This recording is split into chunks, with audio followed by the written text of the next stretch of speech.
علیکم سامعین، 22 رجب المرجب کی تاریخ شروع ہو چکی ہے، 22 جنوری ہے۔ خبر کا عنوان ہے انکاؤنٹر کرنے والے S T F inspector Sunil Kumar کی آج ہسپتال میں علاج کے دوران موت ہو گئی ہے۔ معاملہ مغربی اتر پردیش کے ضلع شاملی کے علاقہ جھنجھانے سے متعلق ہے۔ خبر سنیے۔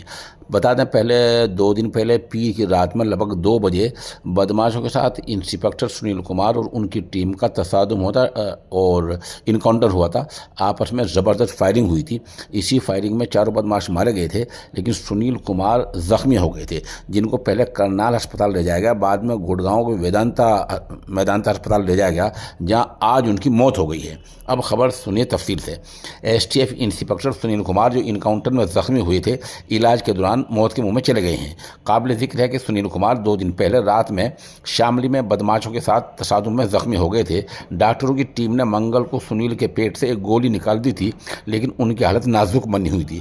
مقابلے کے دوران ان کے پیٹ میں 4 گولیاں لگی تھیں۔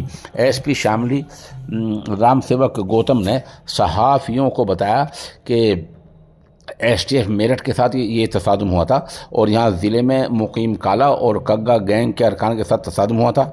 گاؤں ادھپور کے نزدیک 30 منٹ تک فائرنگ ہوئی۔ طرفین سے 40 سے زیادہ گولے چلائی گئی۔ ایس ٹی ایف نے دن کے وقت وہاں کیمپ لگا لیا تھا۔ تو S T F Meerut unit کے انسپکٹر پرمود کمار کی طرف سے رپورٹ درج کرائی گئی تھی۔ یہیں ارشد اور منجیت اور ان کے دوسرے ساتھی مارے گئے تھے اور ان لوگوں سے اسلحہ برآمد ہوا تھا۔ اسی انکاؤنٹر اور تصادم میں انسپکٹر زخمی ہوئے تھے، جن کی آج موت ہو گئی ہے۔